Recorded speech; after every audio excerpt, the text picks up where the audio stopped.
पिछड़े वर्ग के इतने बड़े अपमान के संजीदा मुद्दे के ऊपर आज न्यायालय में कांग्रेस पार्टी और श्री राहुल गांधी के द्वारा जिस प्रकार का प्रदर्शन किया गया है वो दुखद है, अवांछनीय है। हम यह पूछना चाहते हैं कि पहली बात तो ये थी कि पिछड़े वर्ग के इतने बड़े अपमान के लिए आपको सीधे सहज सरल शब्दों में माफी मांगकर आप विषय को समाप्त कर सकते थे, परंतु यह कांग्रेस पार्टी और गांधी परिवार का अहंकार था कि पिछड़े वर्ग के इस अपमान के बाद भी माफी नहीं मांगनी है। तो आज न्यायालय में आप एक सामान्य सहज रूप में जा सकते थे। आपके तमाम नेता गए हैं, तमाम भ्रष्टाचार के आरोप में गए हैं, चाहे वो डीके शिव कुमार हो या पूर्व प्रधानमंत्री स्वर्गीय पीवी नरसिम्हा राव हो, अभी हाल के वर्षों में चिदम्बरम जी गए हों। परंतु मैं ये पूछना चाहता हूं कि आज छोटे सरकार अपने तमाम झंडा बरदारों के साथ इतना बड़ा लश्करे जर्रार लेकर क्या करने गए थे?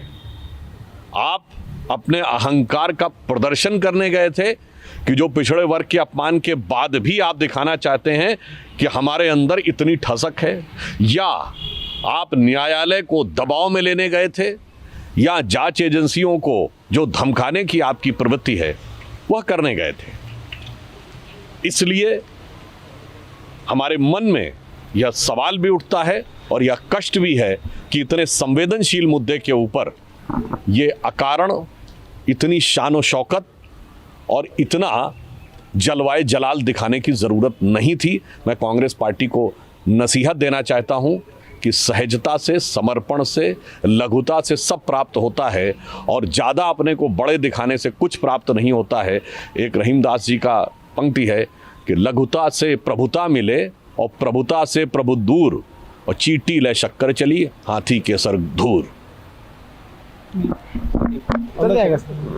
अपोजिशन पार्टीज बड़ा सवाल उठाती है, कांग्रेस भी चाहे कॉन्स्टिट्यूशनल इंस्टीट्यूट्स हो चाहे कोर्ट हो, सबको लेकर सवाल उठाती है। लेकिन प्रधानमंत्री जब आप एक सीबीआई के कार्यक्रम में बोल रहे थे, उन्होंने साफ कहा, एक मैसेज दिया सीबीआई अफसरों को कि जिसके खिलाफ आप लड़ रहे हो बड़े पावरफुल हैं, उन्होंने इकोसिस्टम बनाया है, आपको वो हमला करेंगे, आपने डरना नहीं है। प्रधानमंत्री का सीधा संदेश एजेंसीज के लिए। देखिए, बहुत स्पष्ट रूप से माननीय प्रधानमंत्री जी ने जो कहा है, मैं ये कहना चाहूँगा, उन्होंने बिल्कुल स्पष्ट कहा, हमारी सरकार की तरफ से पूरी तरीके से पारदर्शिता और स्वायत्तता के साथ जांच एजेंसियां काम कर रही हैं और उन्होंने साफ उनको नैतिक संबल दिया है कि डरने की ज़रूरत नहीं। और किससे डरना?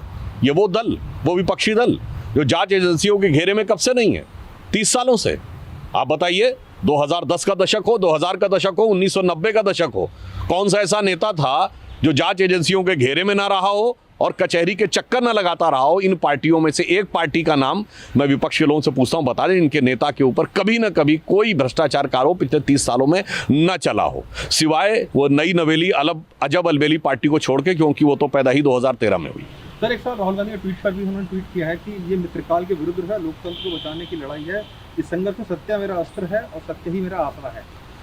देखिए, वास्तविकता में है कि न उनका सत्य के प्रति कोई आग्रह है, ये केवल उनके राजवंशी अहंकार का पूर्वाग्रह है और पिछड़ी जातियों के प्रति अपमान का दुराग्रह है। तो राहुल गांधी जी को सिर्फ पिछड़े वर्ग के अपमान के अपने दुराग्रह से बाहर आना चाहिए और सहजता से इस विषय पे माफी मांगनी चाहिए। अगर वो नहीं कर रहे हैं तो ये सिर्फ अहंकार है और अहंकार का पूर्वाग्रह है। कोर्ट ने 13 तारीख की अगली डेट डाल दी है उनकी। देखिए, न्यायिक प्रक्रिया किस रूप में चल रही है, न्यायालय पूरी तरह स्वतंत्र है, वह कार्य कर सकता है, परंतु न्यायालय के सामने इस प्रकार का शक्ति प्रदर्शन करने का प्रयास करना मेरे ख्याल से ये नैतिक दृष्टि से भी गलत है और संवैधानिक दृष्टि से भी गलत है।